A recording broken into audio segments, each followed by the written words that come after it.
Welcome to the season finale of season 8 of Bottom of the Stream. My name is Adam. My name's Nick. Welcome aboard to the stream boat. It's that time of the weekend where we trawl the bottom of the Netflix stream and we're looking for some hidden gems. We are indeed. That's what we do. We've done it for a long time now. It's the last time this season. It's the last time this season. This is the 25th film of season 8 of Bottom of the Stream.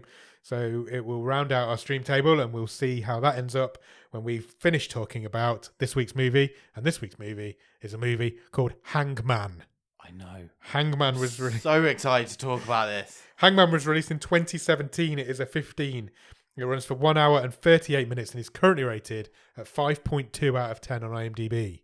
5.2 out of 10, Nick. Thoughts?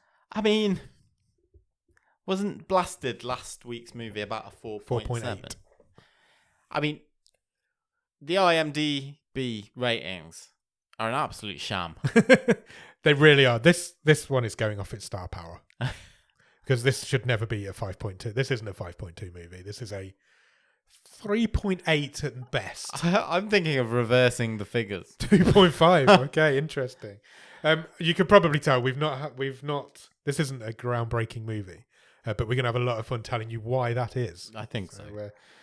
This movie, as we've mentioned numerous times over the last couple of episodes, stars a man who is none other than Al Pacino. I know. He plays Ray Archer. Al Pacino, maybe, I think, is the most famous person we've ever had on the show. I think he's got to be. He's rated up there, isn't he, as the best actor of all time? Yeah.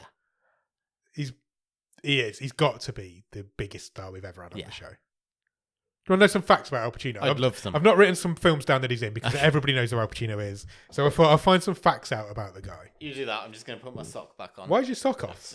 I'm going to wait for you to put it back on. Blown it off. This movie's blown Nick's socks off, quite literally. Al Pacino's been nominated for 9 Oscars. How many do you think he's got? 2. 1. Really? He's only got 1 Oscar. He won for Best Actor in a Leading Role for Scent of a Woman in 1992. Possibly the least... Yeah, it's not a great movie. He was nominated twice that year for Best Actor and Best Supporting Actor. Okay. 1 Best Actor. He was last nominated in 2019 for The Irishman, Netflix original. Al Pacino has never married. Okay. Never been married, which is very rare for a Hollywood A-lister. Absolute bachelor boy. 100% bachelor. Very good friends, very close good friends with King Charles III. Really? He stayed at Highgrove House on numerous occasions Interesting. with the king himself when he was a prince. Thought that was really interesting. What do you think they talk about? Heat. I wonder if they've ever sat and watched Hangman together. Oh, that would be amazing if he'd I've arranged a special screening for your friend Chuck. Chuck. My new movie, Hangman. Yeah, I'd love that. I reckon they sit and talk about how the royal family is a lot like the Corleones. Yeah, like maybe having people killed. Maybe Al Pacino is the reason why the royal family are a lot like the Corleones. Yeah. Maybe King Charles has gone, I want to be like your family. Yeah, you need a princess killed. I know how to do that. Was it Prince Philip who used to call them the Firm? He Yeah, called the family so, the Firm. Yeah. I had a birthday card with King Charles on the front. Oh, good night. And it said, "Happy birthday from the artist formerly known as Prince." Nice. I thought it was really funny. Yeah. Final fact on Al Pacino is he is one of only 9 Triple Crown winners. Do you know what Triple Crown is? He's won 3. He's won an Oscar, an Emmy, and a Grammy. Tony. Acting. Yeah. I thought he might have sung. Yeah, he's only 9 people have ever done it. Al Pacino is one of those 9. Nice. Yeah, I thought it was really interesting. This film also stars a guy called Karl Urban. He plays a character called Will Rooney. Spelt Rooney. Yeah, pronounced Rooney. Most famous recently is in The Boys, the Amazon TV show. Was in the Lord of the Rings franchise. Yes. Played Eomer. And has been on the show before. He was in Acts of Vengeance. That's the movie I was thinking of. He was in Acts of Vengeance. Yeah. And also, this movie stars Brittney Snow. She plays Christy Davis. Most famous for the Pitch Perfect films. I would say so. Hairspray. Yes. Things like that. Would you rather? Would I rather what? No, that's when she was previously on this show. Oh, okay. Yeah, I'd forgotten about that. Yeah, she was previously in the show on Would You Rather. I'd got actually so much. I was thinking of Acts of Vengeance partway through this movie. Yeah. I was convinced Karl Urban was going to be the killer. wouldn't have surprised me in this movie as well, because that was the twist in Acts of Vengeance, wasn't it? He was a cop who was... Would have been better? It would have been the same. So, I mean... Written by Michael Casey and Charles Huttinger. They've got a few credits on IMDb, but nothing that you will have ever heard of, I don't think. Sound like made-up names. Directed by Johnny Martin. If you're talking about made-up names, Johnny Martin sounds like a made-up name. Yeah. Johnny Martin's a very famous stuntman. Okay. He's got 260 credits on IMDb. We've seen for a few stunts alone. A few instances of this, haven't we? Stuntmen turning director. Yeah, we have. Have a go behind the camera. They seem to make bottom of the stream movies. Yeah. Johnny Martin probably should just go back to being a stuntman. That's all I've got to say about him. Do you, Nick, have a one-word review? -7. -7? Yeah. That's what its IMDb score should No, be. because it's like 7, isn't it? But it's But not terrible. as good. Yeah. This movie wishes it was 7. Fuck yeah. This movie wishes it was Acts of Vengeance. This movie wishes it was Blasted. Right. We probably need to start. Where does this movie start, Nick? Al Pacino's in a car, He is. gets sideswiped by a van. He does. Hit and run. Massive scratches down his nice, big sports car. I think it's a Pontiac. Yeah, fine. He's not happy. No. He's very angry. There's a car chase. This movie starts with a car chase within the first 20 seconds. Yeah, it's not much of a car chase, this It's one. quite a slow car chase, but it's a car chase nonetheless. I was like, okay, we started off actiony. Maybe it's going to be good all the way through. The car chase ends when Al Pacino, they pull him over in a tunnel and he arrests the guy. Yeah. And we never really see any more about that. Well, the camera, we never see the guy. focuses on a necklace that's hanging from the mirror. rear as view mirror. Al Pacino arrests them. I've written my very first note says this looks like a TV show, not a film. Yeah. And then the credit sequence starts.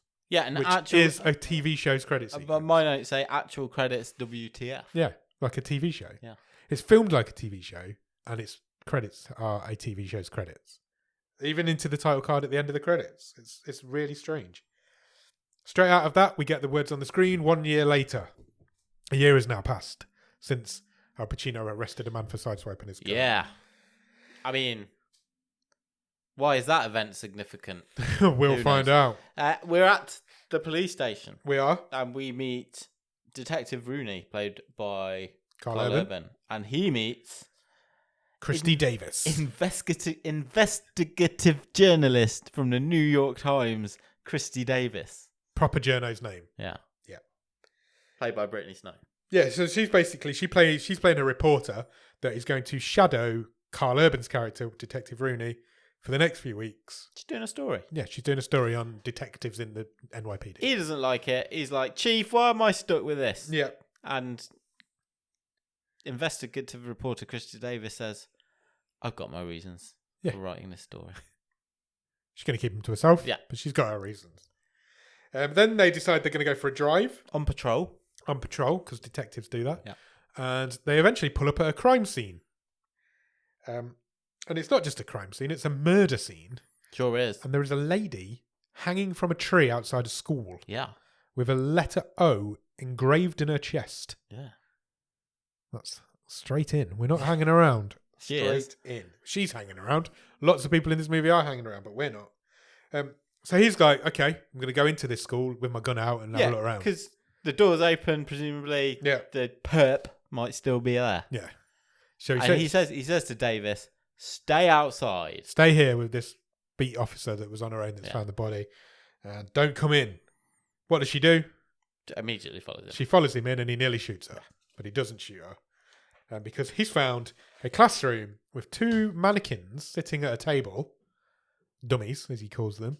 And a hangman game on the wall of the room. Yeah, the chalkboard. With 2 letters filled in. A V and now the O for this lady. And also on the desk in front of these 2 mannequins are 2 numbers. 2 3-letter numbers. No. 2 3 Digit. Numbers. I couldn't think of the word digit. I was going to say 3 number numbers. 3-digit numbers, which just happen to be his badge number and his former partner's badge number. Yeah. Who is Al Pacino's character. Yes. Etched into the table at this murder scene. So then we cut to Pacino, who is still in his beautiful car, sitting in his car, I thought he was on a stakeout. I've written here Pacino's on a stakeout. But no, he's retired. He's retired. He's just like weirdly watching people. Do you know what he was doing? He was like he was staking out, but he was waiting for the donut shop to open because cop. It's exactly what he was doing. And Rooney turns up to see him. Gets in the car. Yeah, he knew exactly where he'd be. Yeah, he did. Just waiting for this donut shop to open. He gets in the car. They have a bit of a chat. This is where we find out that this is the first time of several times in this. I wouldn't say it was a running joke, but it's not a joke. It wasn't funny. It wasn't supposed to be funny. Where Al Pacino's character goes, "I don't sleep. I never sleep." Yeah. And like that's the one characteristic of this character. We've got this world famous actor playing. Al Pacino is in fact an insomniac himself. Doesn't sleep apparently. That was one of the facts that I left out that I found at the beginning. Interesting. Can we at this point talk about Al Pacino's accent? What is it? Who is he? What is he doing with his voice? Just for some reason, occasionally there's like this southern twang in there, isn't there? I haven't seen Al Pacino in anything for a long time. Is this what Al Pacino sounds like? But it isn't. That isn't his actual voice. He's putting on an accent. Yeah.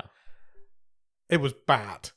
But it's not, I just say it was bad? It really does flit in and out. Yes, he doesn't use it all the way through the film. No. Just on the occasional word where he remembers. Yeah, there's this real southern drawl there occasionally. Which isn't bad when he does it, but he doesn't always do it. So it's quite jarring when he does do it. Yeah. It's terrible is what it is. He's doing a crossword when Rooney finds him. Yeah. In Latin. Yeah. Because why not? And Rooney fills him in on the crime scene. He's like, look, I've been to this crime scene. Both of our badge numbers are etched on the table. Probably means you need to come out of retirement, even though you've been in retirement for less than a year. So it's time to come back. Well, he says, there's a message for us. It's for us. So you need to come back and help me out with this case. And that seems to happen reasonably easily. I feel like it would be a logistical nightmare to get a retired guy back on an active investigation. But there you go. I think you're right. But he agrees to do it, and they go and get some donuts. There's an angry police chief. She was so bad. She was so bad. Talk about your caricature. Christy walks into the police station the next day, and the chief calls her into the office, and basically just rips her a new one. I'm not happy about this arrangement. Yeah. This has been this has come down from above my pay grade. The mayor wants you on this story, or something. I don't want you here. If you're going to be here, don't put a toe out of line. Yeah, don't leak anything to the press. She can't leak anything to the press because she is the press. You've seen this character hundreds of times before. It was a cookie cutter police chief character until she pulls back from her desk and she's in a wheelchair, which was unusual, but it happens, I guess. But I wasn't expecting it, and there she was. I don't know why she was, but there's the way that this film is edited, and like. That's not there's something that happens in a few scenes as well, equally, where it's like supposed to be this big reveal. Yeah. And it's got this big dramatic music as she sort of turns around in a wheelchair, and I'm just like, oh, okay. Okay, she's in a wheelchair. Fine. She's a cop. She's probably been stabbed or shot or something. Yeah. Which it turns out later on is exactly what's happened. But this movie is expecting me like the way this is edited is like this movie is expecting me to go, oh my God. It's exactly what it wants you to do. I've written a bit further on in my notes that this movie feels like the highlights of a bad TV show. Yeah. It feels like TV show's been edited down to 2 hours. Well, let's get straight to it. Do you think... Am I giving it too much the benefit of the doubt to say, I hope there's a lot of this on the cutting room floor? I think there is. I think there has to be. But it's still because we'll get to it as well. Loads happens off camera. Oh, God, yeah. Most of the film happens off camera. Yeah. All the police work happens off camera. Yeah. Or they just know stuff. Yeah. They're really good at just knowing shit. I've written it down a few times, but it really makes me laugh how they just know stuff. If you're a cop, an actual policeman, policewoman, watching something like this, you must... I mean, I laughed through this. Yeah, I laughed all the way through this. And can you imagine thinking, like, is that what people really think? Like, this portrayal of... That's Al Pacino. Yeah, the greatest actors of all time. Karl, who's a very good actor. Yeah. Even Brittney is pretty good. Yeah. And, not in this, but... none of them are good generally. And Do people think this is what cops are like? I don't. You've got to be pretty stupid too, but maybe. It's so lazy. So lazy, this movie. Yeah, it is. It's super is. But anyway, yeah, the police captain's unnecessarily angry for no reason. Next is the autopsy. Yeah, they go to the autopsy. This is the first time Archer's back in the building. Yes. He's on the case. Yes, that's Pacino's character. We'll probably call him Archer from now on. Yeah. They go. The three of them go to watch this autopsy of this dead lady that's been found at this crime scene. And the medical examiner is delighted to see Archer. She says, Yes. I can't believe you're back. It's fantastic. Archer doesn't like the presence of a press person there. No. But then very quickly changes his tone on Christie and becomes really nice to her. He doesn't like her in this scene, but then after that, he's fine with her all the way through. Probably more. We never see a development on camera that changes that. He doesn't like her being there in this scene, and then for the rest of the film, he's probably friendlier than Rooney is all the way through. Yeah, at least Rooney had a couple of lines where he was like, "Oh, I don't like this. I'm not with this arrangement." We would find out during this autopsy that the body had the O cut into it before death. Yeah. The body was still warm when they got to the scene. When it got to the autopsy, yeah. when it got to the mortuary, it was still warm. So it hadn't been dead for long. There's lots of recent broken bones in this body, but pelvis, healed. So somebody who's been beaten before. Yeah. And potentially a domestic violence victim. Yes. Is the theory that they're working on. Cause of death is the hanging, but there is also 2 points on the head where she's been knocked out. Yeah. So she was, it sounds like from what the autopsy woman was saying was he cut the O into her, then knocked her out, and then hung her from a tree and killed her. Then they go to the lady's apartment. Yeah, the victim's house. The Vic's house. And Al Pacino walks into a room, opens a bag or a drawer. I love this. Puts his hand straight on a phone. Unlocks the phone and there's only one number in there. Yeah. I loved it. That's the first one where I really laughed. There's not even any acting of searching. No. It's man walks, opens drawer, there's phone, looks at it, one number in it. Yeah. That's police. That's the police work. Yeah. And that all happens before Karl Urban walks into a room and finds the room caked in blood. Yeah. Absolutely. Floor to ceiling. Blood. Yeah, blood splatter everywhere. All over the ceiling and the floor. And... I'm telling you now, this woman didn't die of hanging. Because if she did, she had no blood in her system at all. There's at least a full human's blood in that room. Pacino finds two... I am going to call him Pacino and Urban. I don't want to, but that just seems to be what's happening. He finds 2 toothbrushes in the bathroom. Yeah. So this... And Pacino's... instantly... Archer's like, oh, it's Joey somebody, someone. That's the only number in this phone. Look. So that must be his toothbrush. Must be her boyfriend. Let's go and sort him out. And then Rooney found some like gimp suits in the cupboard. Yep. Because and again the movie goes like I love that. It was like a doo-doom, and then there's just a gimp mask and a dildo. I'm like, what is going on in this movie? I think that implies that she liked rough sex, hence all the broken bones. I guess that's what they were saying. Yeah. It never mentions it again. Yeah. So they go to the boyfriend's house. I've written it sex wardrobe.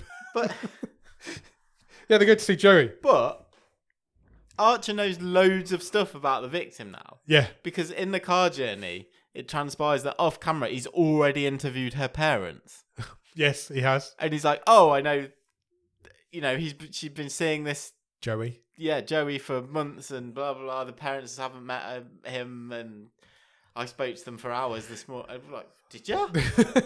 Because they were never cast even. Yeah. They're not even in this movie. So, well done.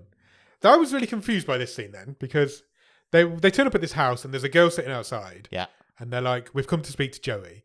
And then she shouts inside to warn somebody that the police are here. Yeah. Does she shout, hey, Joey, the police are here? Yeah.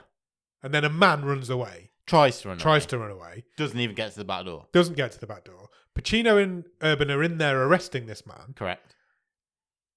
Christie then spots something outside that she recognised, which I think was some cigarettes. I think so. I felt like there'd been a bit. I didn't understand what it was that Christie recognised. She saw an ashtray full of cigarettes, which I feel like we've seen previously in this movie for like a split second. I don't know. Which causes the girl who's sitting outside to run away. Yeah. And it turns out she's Joey. Yeah, because every time she runs past a neighbour, they go, where are you going, Joey? Joey, where are you going? What are you running for? So who was the guy inside? Was he called Joey too? No, that was just. But why did he run then? He lived with. Why didn't he go, what do you mean you're Joey, not me? When she shouts, Joey, the police are here. He should have gone, well, that's you. Not to start running. That wouldn't be convenient for the film. Was Maybe so he just really confused. needed a buzz and he was already running to the bathroom. I'd like to think that they were brother and sister. both And called they're Joey. both called Joey. Fine. Because he's never mentioned again. They arrest him, you never see him again. But so then there's a foot chase. And she's basically running away. Yeah. And Karl Urban's running after her. I nearly said Keith Urban then. Karl Urban's running after her through all these Back gardens, streets, side street, runs through somebody's house at one point. She ends up running through like a dive bar. Yeah. And this is again, this happens several times in this movie. Yeah. Where just because it's easy for the plot. Yeah. And the timing. She, at the exact moment she runs out of this dive bar into the street, Archer, Al Pacino's character, just runs her over. Yeah, like, just the hits her over the timing top. is, I don't know, this guy should be playing the lottery Yeah, 100%. if he has that sort of look. I loved what happened in the bar as well, because she ran through the bar. She obviously knew everybody in this bar. Yeah.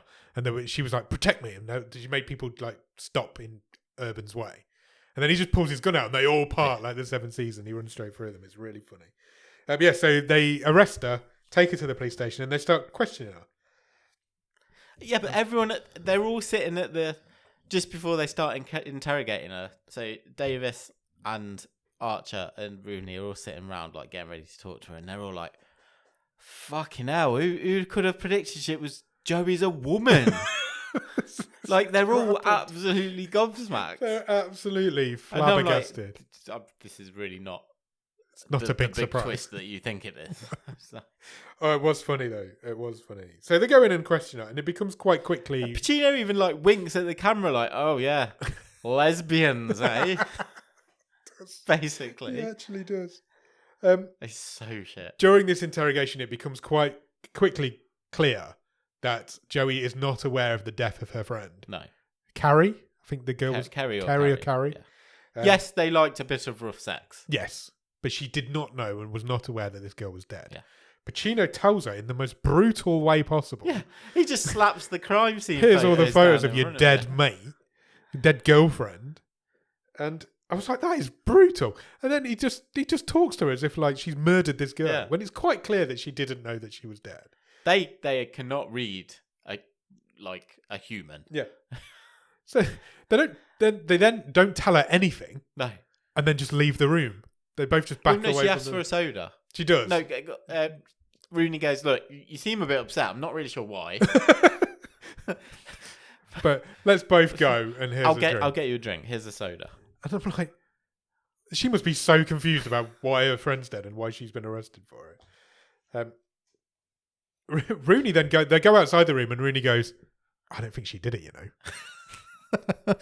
And Pacino's like, well, I think she did. I'm like, what the fuck is going on? Then Christie's looking through the window, watching her the entire time. Yeah. And then goes, guys, she's just slit her wrists in there. She must have seen what she was doing. Yeah. She never took her eyes off the window. And they go back in, and it turns out she's somehow butchered this soda can Yeah. and sliced her wrists open with it. Yeah. Does she or does she not die? Later on. She does. Okay, cool.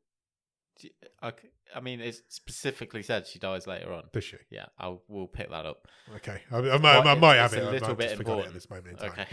Okay.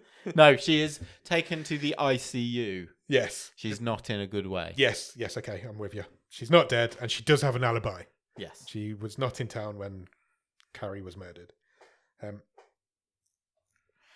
Then it's revealed that they've got a DNA hit. Yeah, so Archie goes, oh, I've got the results from the DNA testing we asked for. I was like, what? What?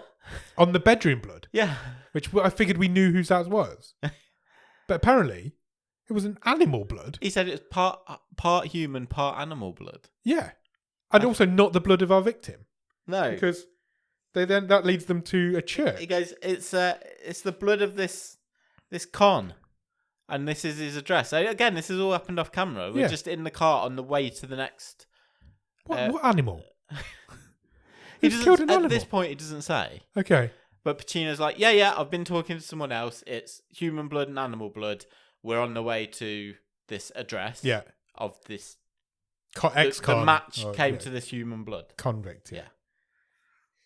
Oh, so strange. So the three of them go and follow up this lead that they've got, and it turns out... At first I thought it was a church. Yes, it wasn't a church. It was like a more... Well, it did have a church. It was a like church, a mausoleum. it was like... Yeah. So, obviously, it's all creepily lit. Yeah, because church. Serial killer film. Yeah. And our three heroes sort of tiptoe their way in. Down the middle of the aisle. This made me laugh again. And suddenly a body falls from the ceiling, but it's still suspended, so it's on a swing. On a crucifix? Yeah.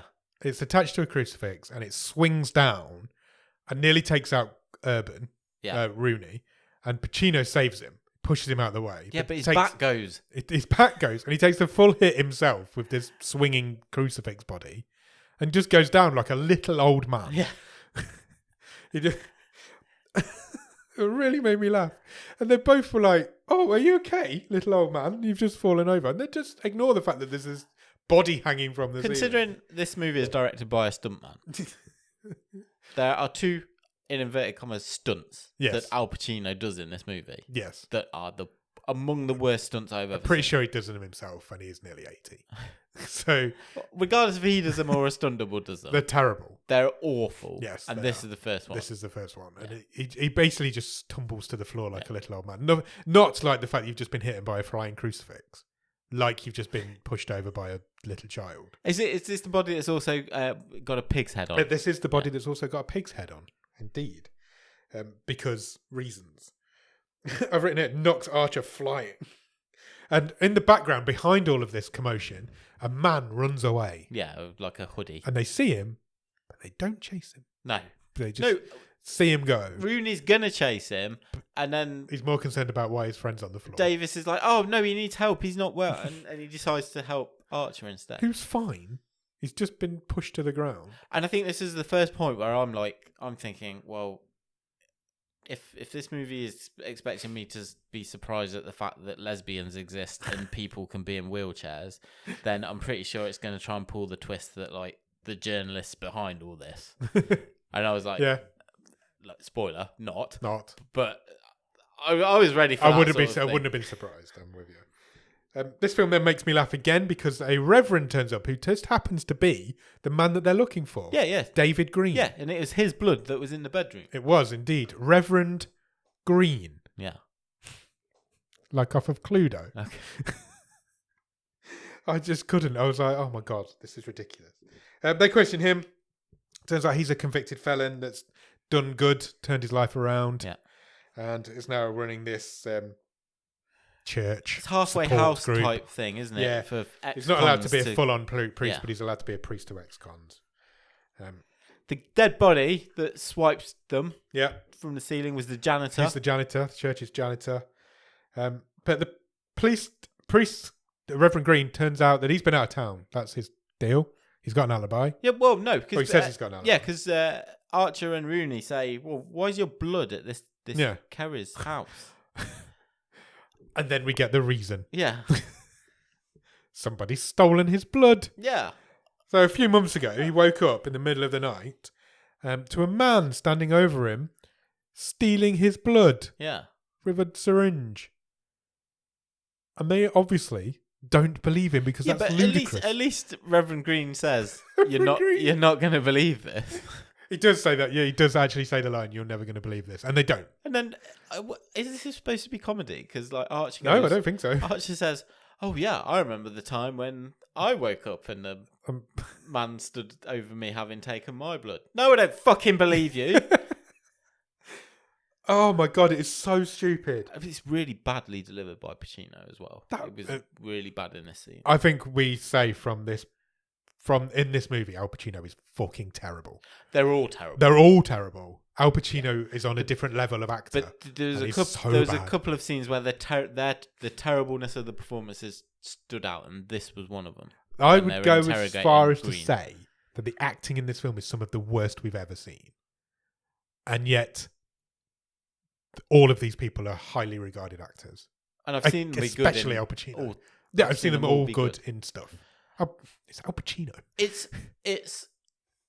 I think it is amongst the worst, given how much better it should be. Yeah. Not all three of these people are dialing this film in. Yeah. They are not putting any effort in whatsoever. Pacino's not even remembering his accent most of the time. And it's the acting in this film is awful by all three of them. And they're all three good actors. Yeah. But they have not bothered with this film at all. Anyway, yeah, this guy says somebody's stolen my blood. Remember, that room was full of blood. But this guy only had one syringe of blood stolen, but that doesn't seem to be an issue. The rest of it was all pigs. Yeah, of course it was. I guess. Why would it not be? Christie then is in Rooney's office with Archer, but Rooney's not there. Oh, I've actually written this scene was fucking stupid because they're talking in code. Yeah, when nobody else is in the room. But they don't tell us what they're talking about. No. And I could feel my life draining away in this scene. Yeah, basically, Christie's found something In Rooney's desk. Rooney's got a file on his desk because we've never been told it, but we know something's happened to Rooney's wife in the past. We don't know what at this point, but we know something is going on with his wife. There's an open case that he's not allowed to work on, blah, blah, blah, blah, blah. She's found something in these case files, which she then shows to Pacino, to Archer. Yeah. And he sits down like he's just been told his mum's dead. Yeah. And it's like, how have we never seen it? I can't believe I've never seen this. I can't believe I missed it. But we don't know what we don't know what they're talking about. Oh, we're talking about. No. So we've got no context to this scene whatsoever. No. Which we makes don't know what this case is about. Stupid. We don't know what they've missed. It's pretty obvious. I kind of figured it out, but that's not the point. I should have been told. It's so bad. But basically, Rooney and Archer have missed something. This film is very disrespectful to its audience. Yes, 100%. It really is. It really is. Anyway, so we leave that for a little bit. It comes back into action in a little while. Rooney's then done some investigation because he's a cop, and he's found out that Reverend Green has an alibi. His alibi is true, and also, somebody did steal his blood at some point. There was they found traces of chloroform in the blood. Yeah. Pacino at this point points out, by the way, this film's called Hangman, and the guy's leaving Hangman clues. However, we've got 3 letters on our Hangman board. Yeah. But we've only got 2 bodies. So he says we haven't even found the first. We haven't even found the first victim yet. This is the point where you put 2 and 2 together and come up with 4 because it's pretty obvious what's fucking happening here. And how did it? I'm really confused. How did they work out that he's going to kill someone at 11 p.m. every day? Because he did kill someone at 11 p.m. 2 days in a row. Okay, fine. But they're only going on estimated time of death, aren't they? Yep. But no, the watch, the Rolex had stopped. That's right. On the janitor. And they were like, why has the janitor got a Rolex? Because he's a janitor and janitors can't afford Rolexes. And why has it stopped at dead on 11 o'clock? Yeah. That's when, and then that they were like their clue. And then they said to the medical examiner, wasn't the body last night? Wasn't that around 11 o'clock? And she's like, yeah, it was. So they're like, right, the bodies are being killed at exactly 11 o'clock every night. Every night from now on. We know this is fact. This was my first time it occurred to me as well, because we get a good look at like the actual Hangman game as well. Yeah. Why is no one ever trying to solve what this word is? This was my biggest problem with this movie. Nobody ever tries to solve this word. And when the word is solved, it's never explained what the word means. I've got that for you. I've got that for you. I know what it is, yeah. But the film never tells us. No. It only gives us one quick glimpse of what the word was. The Hangman thing is completely redundant in this movie from the start. Like, even if in the background they had a room of people desperately trying to work out what this word is. It's the first thing the police would do in this situation. Yeah. What is this word that we're being told? Because if we can get to it, we might have some sort of clue. Nobody ever tries to figure it out. It gets revealed to us at the end, and then they never, ever mention what it even means. It really, really annoyed me. But we'll get to that. Just when they realise that everybody's being murdered at 11 p.m. It's 11 p.m. It's 11 p.m. And so they go to a pig farm. Because the man had a pig's head on. Yeah. And they could trace it. Because the FDA stamp all pigs' heads with serial numbers. So they go to a pig farm. They go and investigate in this. It's like a abattoir. Yeah. Type. It's not a pig farm because all the pigs are dead. They're not alive. So they go and investigate. They leave Christie on her own in this room. And there's basically loads of hanging pigs around, pig carcasses. And then Pacino runs into a hanging dead human. He does, yeah. Literally runs into it. There's another Hangman game on the wall. Yeah. And there's now another dead body. Christy sees a guy through the pigs. Carcasses. Yeah. She drops her phone, I think, at one point as well. I think she does. And the racks of meat hooks start moving around. Yeah, the guy put something on the floor as well, but I couldn't tell what that was. Or maybe he switched the phone. So he messed with her phone. Yes, he did. Yeah. He did something with her phone. Then there's this whole sequence because the medical examiner lady turns up and she reveals that the body's frozen, but the pigs aren't. Yeah. And Pacino's like, well, that could have only happened if the body was wet. Because it's frozen at a different speed than the pigs freeze at. Yeah. So the body at some point... She's like, well, it is wet. We're full of water. These pigs' carcasses aren't. They're drained. Yes. But that's not good enough for Pacino. He's like, well, that would have frozen it a bit, but no, he's frozen too quickly. So I reckon this guy was wet. Yes. That means we've got to go to the river. This body's been in the river. At this point, I'm just sitting shaking my head at the screen of this movie because they just know shit. Yeah, so they go to exactly where they need to go next. They do a sweep of the river, find a car. It's a big river, they're exactly where that exact spot in the river. Yeah, and just as they pull this car out, this is the point where Archer decides to reveal to Rooney what Christie has found earlier on. Yeah. Not the best timing, maybe, but hey ho. Also, how fucking stupid are these cops to have missed this? Yeah. Because So it turns out Archer shows Rooney a crime scene photo of his dead wife. His wife's been murdered a year ago. Yeah. Just before Archer retired. And she's got a big V cut into her. Yeah, there's a massive V in her chest. Which they've missed. They've missed it. Imagine. It's a good job it was a V, because imagine if it was like an M. or an S or something. I guess you can miss a V because it just looks like two big slash marks. But also the letter that they'd been given at the beginning of the game was a V. So basically what this is saying... I don't think it should have took another 3 murders for them to put this together somehow. No, and Archer's like, it can't be the same person. It can't be, you're stupid. She was never hung. She wasn't never hanged. Yeah. And Archer's like, no, because you interrupted her before... The V wasn't even finished being cut. You interrupted when you found the body. You hadn't had time to hang her. And again, Archer just knows all this. So Rooney picks up a rock, smashes the car window, pulls out a parking ticket, goes, here, Eric Anderson, that's the next person we need to talk to. Let's go now. That's it. Police work done. That is exactly what happens. Oh my God, it's so stupid. Yeah, so they just go to that house. There's a parking ticket in the car. We don't know. I don't think we ever find out who this body is that they found hanging in the freezer, or why it needed to be for. Oh, fucking, it's ridiculous. So they go to this house and they find a model railway. You know, like these people have big, like model villages, and it's a model village of the town they're in. Yeah. Medina, I think it's called. And there is a person in the model railway hanging from a railway pylon. Yeah, above a railway line. At the train yard. Yeah, the train yard. So Pacino's like, right, well, that's where the next body is. Let's go. It's 5 to midnight, 5 to 11. Let's go. Yeah, we can get there. We can beat his timeline. Yeah, we can get there. They get there. It isn't 11 o'clock yet. Occasionally a clock will just appear on the screen. Oh, yeah, that does happen. It does happen, like an alarm clock. Yeah. And so we know what the time is. That's the only reason. But this guy's still alive because the people die at dead on 11. And it's like 2 minutes to 11. So he's worked out how long this guy needs to hang for, so he dies at 11. Yeah. You are being facetious because, But that's exactly what happens. So, but this guy's still alive, so they can't get him down because he's too high. So Christie drives the car over. Yeah. Rooney climbs onto the car. They drive the car onto the train track. Yeah. Rooney climbs onto the car, grabs this guy, and then can't figure out how to get him down. So just holds him. And because they're stupid cops, they just shoot at everything. There's a lot of shooting at ropes at nooses. Yeah. Yeah, it happens 3 times. This is the first I time. can't believe it would be that difficult to make this train stop either. No. Like, the driver of this train is just like, fuck it, I don't care. I don't care how many people in front of me. I ain't putting the brakes on for no one. So there's a train coming. Yeah. It's going to hit this guy. That's the plan.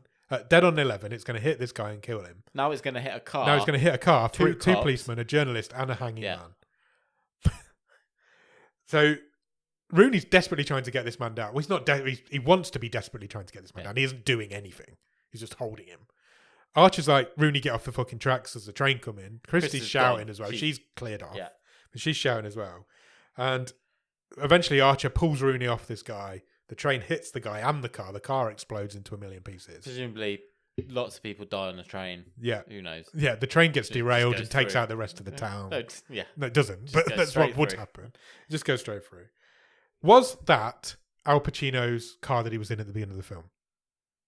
I'm not. I don't think I it was. Thought it was but it can't have been because he's in it again at the end of the film. I don't think it But that's what they were driving all the way through. Yeah. But then I was confused by that. That hadn't stuck in my head that it was his car that got destroyed on the train track. It was. I thought it was, and then when his car appears later on in the film, it threw me, so I was confused. Archer and Rooney then have a big argument about why did you just let that man die when I could have saved him, even though I wasn't doing anything. Archer tells him to stop chasing ghosts. Don't know what that means, but that's what he's doing. Apparently, they argue and then they have a hug. I didn't understand why Rooney was so angry at Archer specifically here. Yeah, no, not me. He was like, Because he was the one who pulled him away from saving this man, but Yeah. he was not even attempting in any way to save this man. He would have died himself. But anyway, he realises that in the end, and they have a big hug and they make friends. and this scene here, where because Chris comes back around the corner, where they're sort of arguing, making friends. Oh, I love you, buddy. This is where I put in my notes. This is three good actors acting terribly. There's a couple of scenes where I've written that, and this is one of them. It's awful. It's really bad. In the next scene, the press have found out that the town has a serial killer. Yeah. 5 bodies in. The press finally know. Nobody ever thinks, maybe Christie's leaked this to the press, even though that was teased earlier on. Nobody really cares. There's no evidence from the train guy. No. Obviously, because he's in a million bits. They're at a dead end now. Until there is. Rooney goes out into the main the main police station. He's like, right, nobody going home tonight. Let's try and figure out what's going on. Work harder. Yeah, he's not the boss. But still no one's trying to solve this Hangman No. game. Christie says, well, this is different, isn't it? I mean, because the plan here was for this guy to get hit by the train. Yeah. He wasn't displayed as a hanging. Yeah, he was hanging, but he wasn't going to die from that. He was going to die from getting hit by the train. That's unusual, isn't it? And then,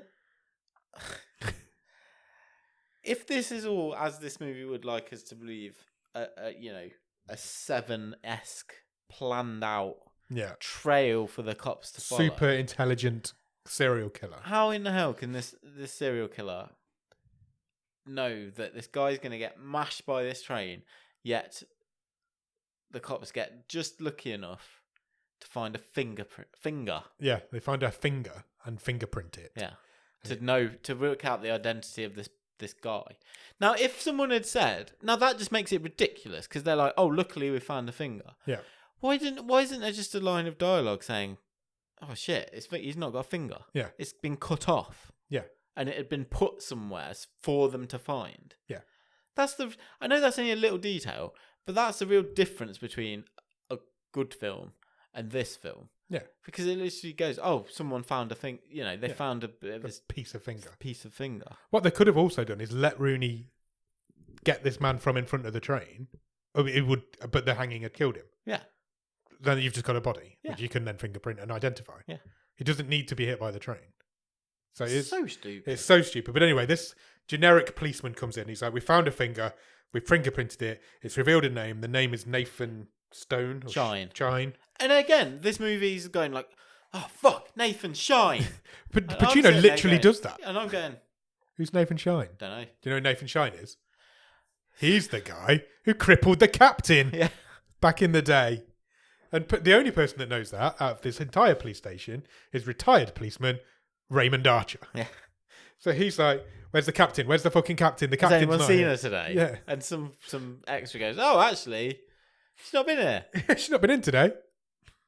And also, it's nearly 11 o'clock again. Mm-hmm. So that's taken a whole day to find that finger. So what do? You go to the captain's house where they find her hanging from the ceiling. They do. She is alive. She's hanging from a ceiling. A room is 8 foot. She does not have a letter No, she's nothing inscribed etched into onto her. So again, Archer doesn't know what to do when he finds hanging bodies. Because he just grabs the legs and holds them up. And then doesn't know what to do with... Not Archer, Rooney. So Rooney's holding her up. And then Archer just shoots a massive fucking hole in the ceiling. And she just falls down. Rather than... Nobody thinks, this is just rope. I could cut it or untie it. I'm just going to keep shooting at the ceiling until the rope gives way. And then they go, there's no letter. Maybe the guy's still here. Yeah. Oh, maybe he is. Yeah. Um, And then this was really terribly oh, edited. but also the house was rigged with tripwires. Oh, yeah. Don't know why. Just was. Don't know what they were for. Yeah, this was terribly edited because I hadn't got a fucking clue what was happening here.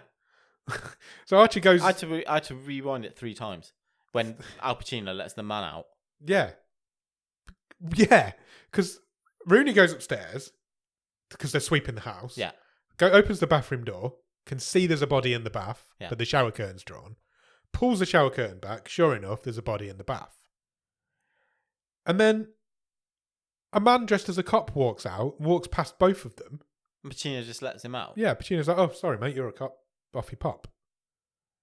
And then Rooney shouts down, he's dressed as a cop. Yeah, and Because- Archer's like, "Oh, I've just seen a man dressed as a cop." And I'm So- like, "What?" So what I think has happened Yeah, is that, but the film doesn't explain any of this, is that the first responder has got there, yes. not Oh, tried to unhang the body at all. yeah. Okay. So that falls down straight away. The first responder's got there, interrupted the killer. Yeah, The killer's killed the first responder police officer, yeah, put him in a bath, yeah. stripped him, put his uniform on, and then used All that to while escape. they're downstairs trying to shoot down the captain. Yeah. What the fuck? I hadn't picked up on that at all, but you're right. The That's first exactly what responder got there first.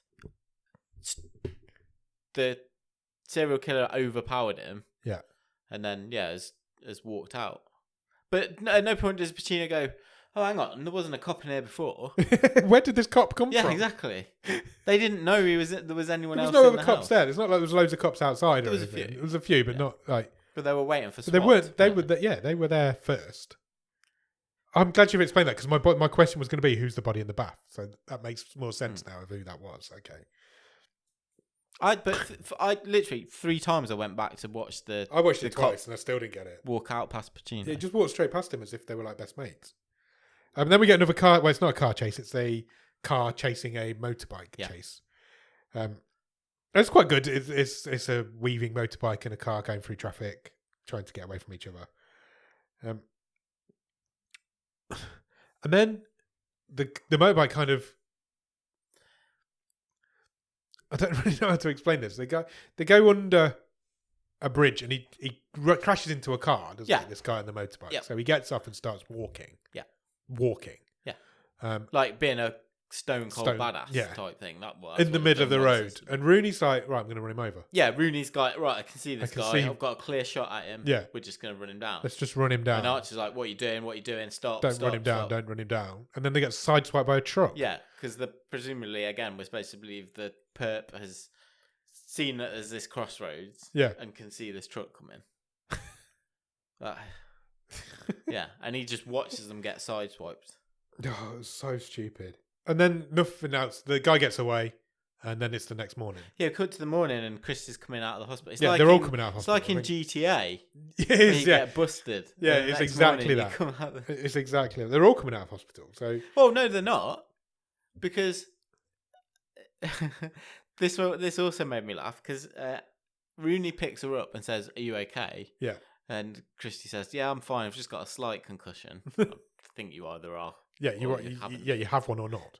And then Archer turns up and says, "Right, we need to go and interview the captain, find out if she saw the perp." Oh yeah, he does. And Rooney goes, "Already done it. I've already spoke to her. Yeah, I've already took a statement. There's no leads. She didn't see anything. She didn't know anything. So it's more off-camera police work." Rooney then says to Christy, "Look, this is a ridiculous thing. You just need to walk away. You go home. Yeah, You no know, point you being in danger. You shouldn't be in danger. This is stupid." So they all leave in Archer's car, and then I've written here, Christy gives some unnecessary backstory on her character. She as loves to cops. She loves cops, and she's not leaving. Yeah. It goes on for ages. She's like, I see what you guys do, who you fight for, and But she basically what comes out of it is her saying, "No, I'm not going home." she's staying on the case. Yeah. Archer then wants to get to the bottom. By the way, no one's trying to solve this word. Nope. No, we've got like 5 letters in this 8-letter word now as well. Can't be many. Archie then says, right, what we need to do is figure out your wife was killed a year ago. Then the murders all stopped and now they've started again. Yeah. So what happened in that year? And Rooney says, well, serial killers only ever stopped for 3 reasons. This was actually, for a split second, some good logic. Yeah. So he's like, a serial killer will stop when they're killed. Yeah. Will stop when they're arrested. Or will stop when they are in jail. Yeah, basically. There's 3. I can't remember what they were. No, it was killed, finished their game, I think. Something like that. Or, there was 3. Or in jail. Or in jail. And then, so they instantly go, well, he's not dead. Yeah. He's not finished. He must have been in jail. Let's look at everybody who's been in jail. It actually say, let's look at everybody who's been in jail for the last year. And it takes Christie to go, well, remember, this is personal to you two. Yeah, he wrote your badge numbers. He wrote your badge numbers on the table. So it's probably somebody you've put in jail, maybe? And then I didn't really understand this either. Oh no, before that, this happens before this. It's 11 o'clock again. So then they have to go to a crime scene. Yeah. Which, I don't know how they found this one, but they did. And I presume someone just called it in. Yeah. So there's another person hanging in the street. Yeah. And this is the point where they do their slow motion strut. They do, yeah. Down the 3 of them walk down this like dark alley that's smoking, like alleys for some reason in movies smoke. Yeah. They don't smoke in real life, but they do in movies. And they all walk down together. There's the 2 guys in front and the girl behind, and it's in slow motion and they're strutting. And I was pissing myself. I'm like, you 3 look ridiculous here. How have you allowed that in a movie? You look ridiculous. So they look up, and between these 2 buildings, there is a body hanging with another letter on. I think it was a T. Yeah. But it's really high up. So they turn around and just walk away again. Yeah. Bearing in mind, they know that this person's been at every crime scene they've been at. And then we see above, he's just on the platform. This guy's just there. And they don't even look. They just turn around and walk away. And this one, I've written it, these cops suck. This one was terrible. Joey. Yeah, it was. Oh, was it? Yeah. Okay. Because she was in a hospital gown. I did not get that at all. I did not get that at all. So hence when you said earlier, did she die? I was like, yeah, eventually. I did not. I don't know if I've missed out or if I'm just an idiot or if this movie's so bad I'd given up by this point. I think I was still probably laughing at them strutting. Anyway, they go back to the police station and some background cop has done some research and she's basically narrowed it down to a list of 5 people who... I thought it was a few more than that. It was. And then, it was 12. But Rooney just goes, right, Chris Kellerman, it's him. This is what blew my mind. So she's like, right, there's been 12 people, and he's like, put the list on the wall. And then only 5 appear. I think they looked at his first. Yeah. Rather than Archer's. Fine. Yeah. And he goes, right, yeah, it's this guy. He owned a toy shop, wasn't he? Yeah. So he must have sold toys. Yeah. So he sold the model railway to our guy. That's where we need to go. We need to go to this guy's toy shop. My note here says, they instantly narrow it down to 1, something about toys. Yeah, don't even need to look at anyone else. No, they're not going to either. So they go to a house and find another dead body. Yeah. Straight away. But when they get there, there's Hangman games all over the wall. There's pictures all over the walls. Yeah, of all the other victims. Of everything that's going on, Rooney, including pictures of Archer, Rooney and his wife and of Archer. Of Davis. Yeah, there's everybody. And then a dead body sitting on a chair in the middle of the room. So this is clearly where the Hangman guy has been hanging out and doing his stuff. His planning. So Rooney's like, right, Christie, you really do need to go home now. This is getting stupid. Yeah. This is dangerous. And Archie goes... No, because first Archie goes, well, solved. Case solved. Yeah, this is the guy. He does. Archie's like, yeah, this is the guy, this dead guy in the chair. And Christie's like, it's over. And Rooney's like, it might be. And Archie's like, yeah, it might be. Why don't you go home? Yeah, and I was like, I just put, this was really weird, the way both cops basically push her out the door and say, go home, little lady. Archer's really keen to get her to go home. He's like, he even takes her out. I thought one of them was going to turn on the other. Yeah. But no, it's just terribly edited. It really is. Archer even takes her out and gives it to another cop and says, right, make sure she gets home all right. And Rooney's like, I don't think this is our guy. Yeah, then we cut to them having a drink back in the police station, and Rooney's like, I'm not sure it's over.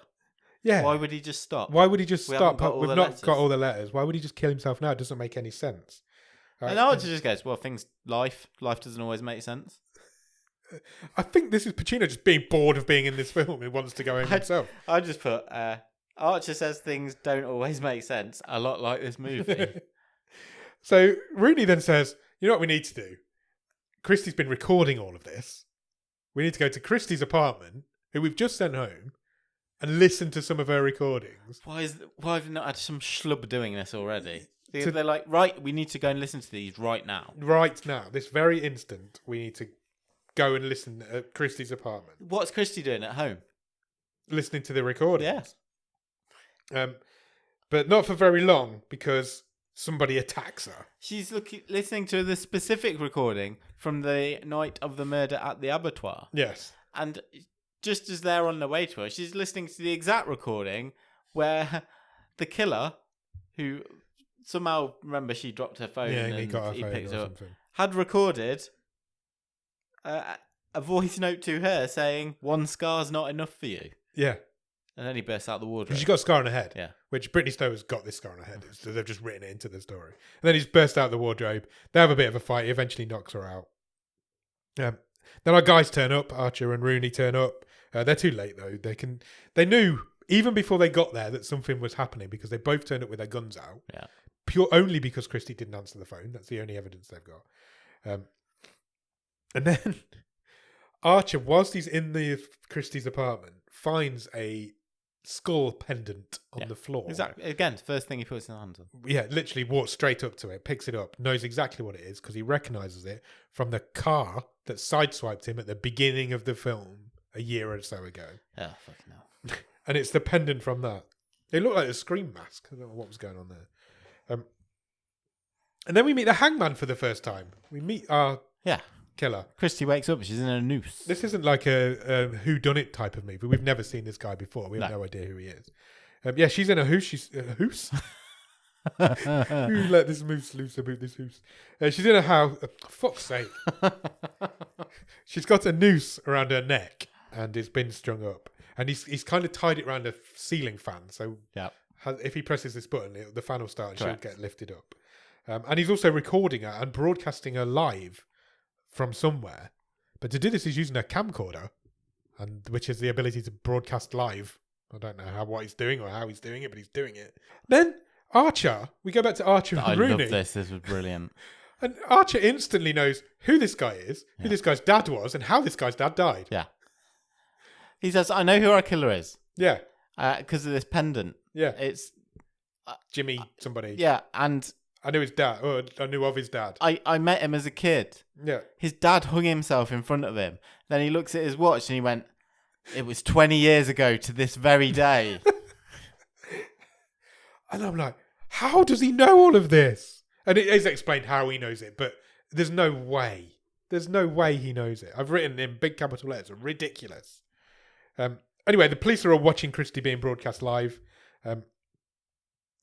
This was ridiculous as well. So Rooney and Archer can't see this live broadcast. No. So they're on the phone to the captain in the police station who's watching it. And Rooney says, can you see anything in the background that might help us know who it is? And the captain goes, there's some plaques on the wall. And Rooney goes, oh, it must be a public graveyard. There's only 4 in the city and it's got to be this one. Because it's the one they were at earlier. It's the one they were at earlier. Yeah. Just from this one plaque that you can see in the background, which incidentally, you can't see in the footage. So they just head straight there. They know exactly where she is. How do they know all of this shit is my next note. Christie's trying to keep him talking because he's trying to kill her.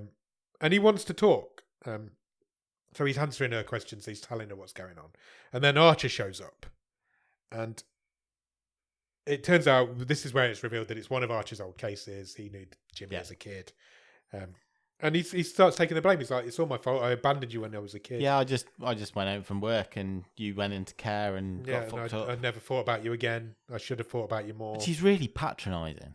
He's awful. Yeah, it's bad. Pacino's been bad all the way through this film. This is the worst piece of acting I've seen in a very long time by anybody. People in Theatre of Fear are better than Al Pacino is in this scene. He's so bad. I've written here, people slag off Nicolas Cage for overacting, and Pacino is overacting like fuck in that scene. Pacino's worse than Cage has ever been in that scene. I'm telling you. Archer offers to swap, doesn't he? He does. He says, Like, let Christie down, put me in there. Yeah, I messed you up. Yeah, it's all my fault. And then Rooney comes up behind and shoots at him. Shoots at Jimmy. Yeah, wounds him. And they rescue Christie. They do. She starts raising up to the ceiling, but they manage to get her down. How do they get her down? Shoot the rope. Shoot the rope. They rescue her and they both go after him. They both go chase after Jimmy. There's a big fight on some stairs. And again, some really, really awful editing. I cannot even describe. I had to watch this several times. I watched this as well. 3 times. I cannot describe. I don't even know if I can describe what happens here. Nope. So there's like a 3-way struggle. It's a spiral staircase. Yeah, with an open drop in the middle. Yeah, and Jim is kind of getting the better of Rooney. Yeah. Even though Jim is wounded. Yeah. And significantly smaller. Yes, significantly smaller. But then Archer kind of just jumps them. Do you want to tell me what you think happened? And then I'll tell you what I think Archer kind of jumps them. Yeah. Lifts or gives Rooney help in lifting Jimmy up. Yeah. He's sort of tipping over the edge of the stairwell. Yeah. But Archer also is lifted up. Yeah. In the struggle. And whereas Jimmy goes over the edge down the central big hole of this stairwell, Archer lands back first on a post, basically. Yes. But all that happens in about 0.1 of a second. Yeah. You don't see any of that. There's just a really bad cut. Yeah. What it looked like happened to me is Archer comes up, grabs Jimmy's legs, pushes him over, and as he goes over, he kind of gets taken backwards. Yeah. And falls down the stairs himself. So it doesn't fall through the stairs. No, falls back down the stairs. He went backwards. There was like a crunch as his back hit like the top of this post. Yeah. And then he tumbles down the stairs. But it was the back injury that did for him. Yeah. Yeah, because... But my brain's putting a lot of that together because that's not necessarily what the camera showed me. The camera didn't show you anything. It showed you the back of Jimmy being lifted and then suddenly Archer's dead. And that's exactly what happens. Rooney runs down the stairs. Pacino does a very, very, very bad dying scene where you can't understand a word of what he's saying. I have no idea what he was saying. Oh, no, he solves the Hangman. Oh, does he? Yeah, he says, I'm I. Why is he I? Because he's the last fucking letter. Because he's looking over Rooney's shoulder and there's a massive Hangman on the wall. And it's and it's the completed word. And he says, I'm I. And the word is, but the problem is, Christie was supposed to be the other I. So the word is But how did this guy know that he was going to kill Archer? Exactly. So how was he the other eye? So it's evictonium. Right. It's basically eviction with an EM on the end. So it's a good job he speaks fucking Latin because I don't know how they'd have worked that out otherwise. What does it mean? Basically, Jimmy's dad hung himself because he was served an eviction notice from their house in the flashback. Fuck off. So... Fuck off. Is that real? Yeah. So that eviction So it's notice, Latin for eviction? Yeah. It's eviction with EM on the end. Oh my goodness. And the police could not work this out. And that whole bit at the start when Archer's in his car when we first meet him waiting for the donut shop to be open and he says, oh yeah, I solved the crossword in Latin because it just keeps my brain going. It says eviction. It's got an EM on the end. Because he was being evicted and that's why he killed himself. That's why his dad killed himself and that's led to Jimmy's life being terrible, yeah. Fuck's sake, I've heard of some terrible motives. Yeah, and that's the last time we see it's the only, you get a very brief glimpse of the word. And but they never explain. Did they ever explain what the word is? No. You've had to research that yourself. Yeah, you see the word. We see the completed word over Rooney's But they shoulder. don't explain to us what or why that word has been chosen. Yeah. Fuck's sake. Then, and then, is this the worst part of this movie? So, Wow. Archer's dead. Rooney's upset. Archer's fallen down what appears to be 4 stairs and died. Yeah. Rooney looks over the sort into the central gap of this stairwell. Probably 20 flights down. And Jim is there on his back at the bottom. In a pool of blood. Still alive, gurgling. Alive, yeah. And Rooney just murders him. Yeah, it does. Flat out just murders him. Just points the gun down the stairs and shoots him. I mean, that is... You're not allowed to do that. No. That's murder. Even if this man has killed your wife and now your best friend. That's still... You can't do that. He's lying, dying on the floor. Yeah. He just murders him. Straight out, flat out murders him. Yeah. In front of Christie as well. It's not like he can hide it. In front of a reporter, a cop kills a man. But it doesn't seem to matter in this world because now it's Archer's funeral. Everyone's sad. Everyone's sad. He's getting a full-on cop's funeral with gun salutes and stuff like that. Rooney though decides I'm going to leave this funeral. I'm going to have a look at my wife's grave. Yeah, because that's in this cemetery as well. Yeah, goes over to his wife's grave. Oh, I hated this. The absolute bollocks on this film. The absolute to suggest ego a sequel. of this director. This is a sequel tease. So what a pair. I just want somebody to explain to me why. So he goes to his wife's grave. A little kid comes up to him. Yeah. Who Says, we've never met before. Hey, mister, this is for I've you. got this note for you. And he opens up this piece of paper. And inside is a new Hangman game with 1 letter on it. Yeah. An A. And then the film just ends. The film just ends. The Rooney at no point makes any effort to go to the kid. Who gave you that? Where's that come from? Yeah, that's the end of the movie.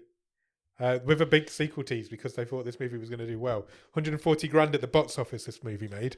Wow. 140 grand. That's not even enough to pay Al Pacino's PA. Wow. I mean, I kind of got to give it a bit of respect for teasing that sequel. The absolute ego balls on that is brilliant. Who is it? Everyone's dead. Yeah, exactly.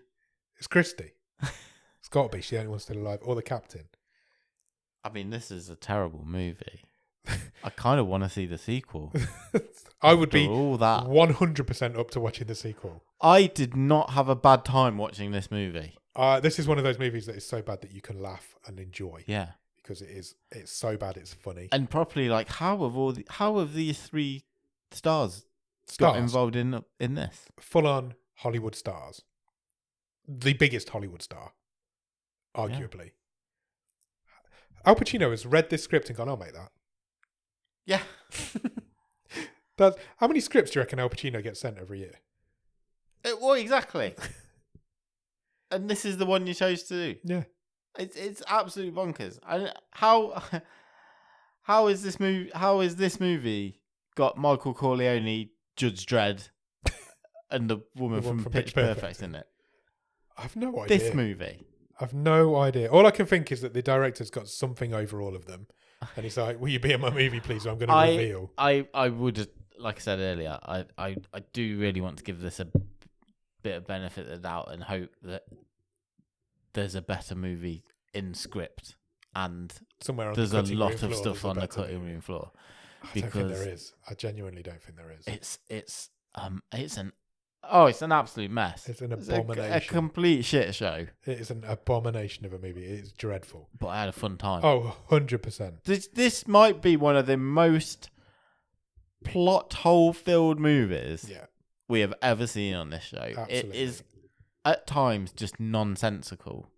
For most of it is nonsensical. There's not a lot of it that makes sense. Like most of it is nonsense. The fact that it thinks we've got this clever, serial killer genius. Yeah. None of it links together. It's all totally dependent on blind luck and timing and of coincidence. when stuff just happens because it needs to happen at that time. Yeah. It's not. It's awful. It's terribly written. It's terribly plotted. It all just relies on cause stuff happens, and everyone's awful in it. Everyone's awful in it. But it flew by, and I enjoyed it. Oh, yeah, completely. But I didn't enjoy it because it was good. No, absolutely not. Al Pacino is worse in this film than Nicolas Cage has ever been in any film he's done. Al Pacino is so bad in this movie. I couldn't believe that I was watching Al Pacino act. I was like, that can't be Al Pacino because it is so bad that somebody who just looks like him. Yeah. It's it's like Weekend at Bernie's Al Pacino. Yeah. This is. He is 100% dialing this movie in. He has turned up, read some lines in a funny voice, and gone home again. That is exactly what's happened. It is awful in this movie. Karl Urban's really bad as well. Yes, he is. And he's a really good actor. And he's got really good charisma. And I don't know how great presence, but he's in this, and he hasn't got any of those things in it. I don't know how that's the same guy who's in The Boys, because he's fantastic in The Boys, and I don't know how that's the same person. Thing is, if you get Pacino signed up to this first, then Karl Urban's can have taking anybody. your call. You can have and anybody. going, I'm working with Pacino. That's exactly what's happened. Yeah, Pacino signed up for this movie, and that's how they've got the rest of the cast. But I don't know. It's like somebody's made an AI Al Pacino.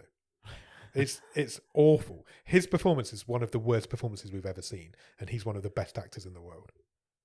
And it makes no sense to me. Even when Al Pacino's dialing something in, he should be a lot better than this. I can't put into words how bad Al Pacino is. But part of that is down to how bad this is written, and how bad it's directed, and how bad it's been edited. It's woeful. There's nothing good to say about this movie other than the fact that it's so bad that it's fun to watch. Yeah. That is the only good thing you can say about it. I laughed a lot in this. The last 2 weeks we've done comedy movies, and I laughed much more in this than I did in both of them. Put together, probably. I'm not going to ask you what the best thing about it is, because there isn't anything good about all of it. All of it. None of it is good. All of it is good. Yeah.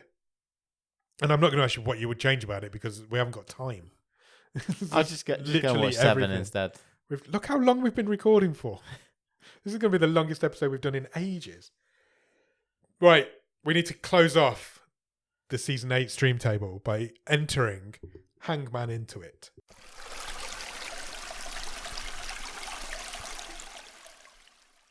I'm going to read all of them. Sure. Because it's the finale.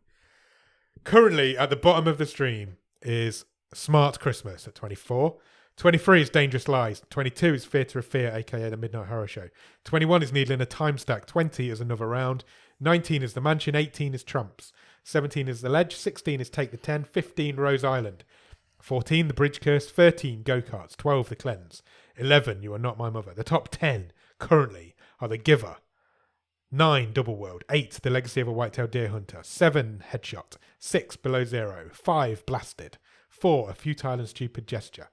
Number 3 is Nature Reborn. Number 2 is Old People. And currently at the top of the stream table, and I feel like might still be there towards the end, is The Decline. Sure. Where does this one go? I have to put this in the bottom 5. Yes. As much as I enjoyed it, I'm sorry. It depends. Only gets you so far. Yeah. This is a very fun watch for the wrong reasons. Yeah. This isn't a good movie, so it does. I think you're right. It does have to go in the bottom 5. Having said that, those bottom 5 currently are dreadful films. I think I had more fun watching this than the bottom 4. My gut is telling me this goes just below Another Round. Okay. Which I didn't like. No. But I hated that. I can accept although not as good as it thinks it is, it did have a couple of decent performances in it. Yeah, it's quite similar to this as well. It's got quite a good cast, but it's a dreadful film. So there's a sign there, I guess. I would maybe put it the other side of Another Round. I think I really disliked Another Round. I thought it was quite dull. But it's semantics, isn't it? I mean, I don't care which side it goes. If you want me to make it easier, I don't. Okay. I purely on the fact that this is quite entertaining to watch, which I know you said doesn't get you anywhere. But if you were going to make me watch this or Another Round again, I'm going to watch this again. Yeah, I don't need to ever watch Another Round. So again. For that reason alone, I think it needs to go over Another Round. Fine, I don't. That's fine. But it is a dreadful movie that shouldn't be this far down the stream. Yeah. They are the worst 6 movies in this. So that puts it at 20th, table. which is bottom 6. Yeah. So that's it. That is our completed stream table. Yeah. The Decline has hung on for quite a long time at number 1. Most of the season it's been there and has won the season 8 stream table. What do you think? Good movie. Yeah. I think the top 4 are head and shoulders above anything below them. I'd go top 5. I think Blasted's good. No, Blast is good. Yeah, but I think it can there. swing with. I think the gap's below that. Okay, fine. Personally, yeah, I think this is by virtue of it was most fun. Hangman is the best worst movie of the season. Yes.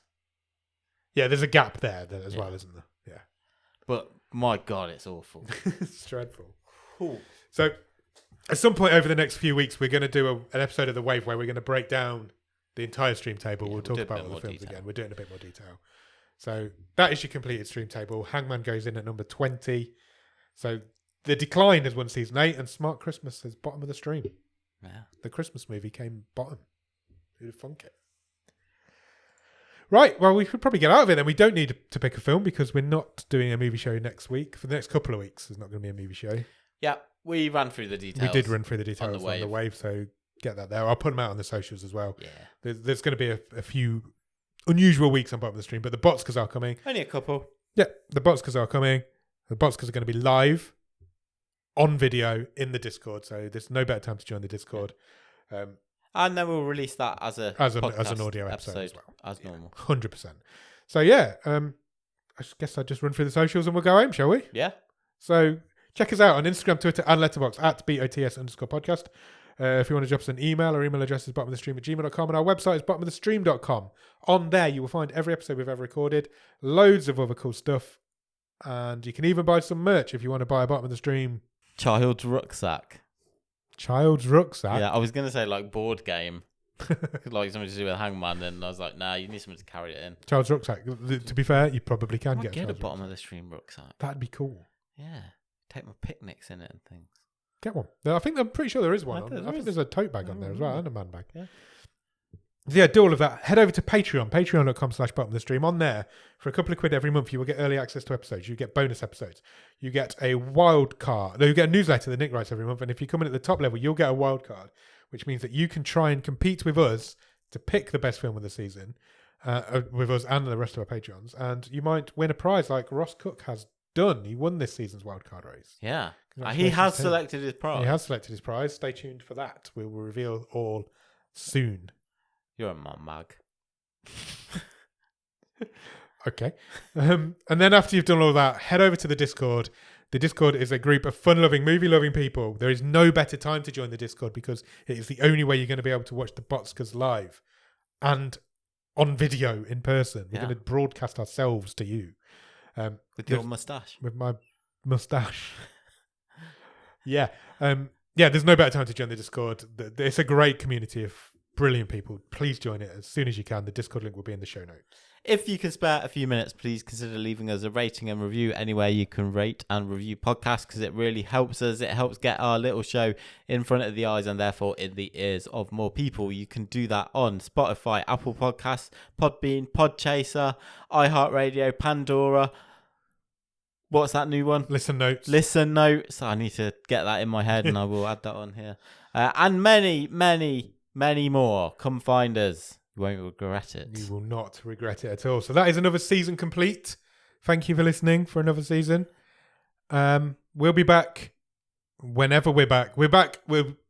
Every Monday there's going to be an episode. Yeah. Whether it be a wave, whether it be the Botskas, everything like that. Thursdays are going to be a bit touch and go for the next few weeks.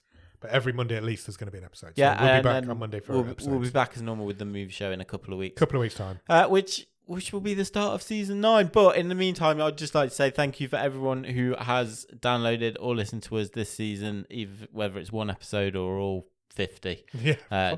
Just 50 episodes a season. We appreciate and we love you all. And we absolutely do. And we wouldn't do it if you guys didn't listen. So thanks for listening, I guess.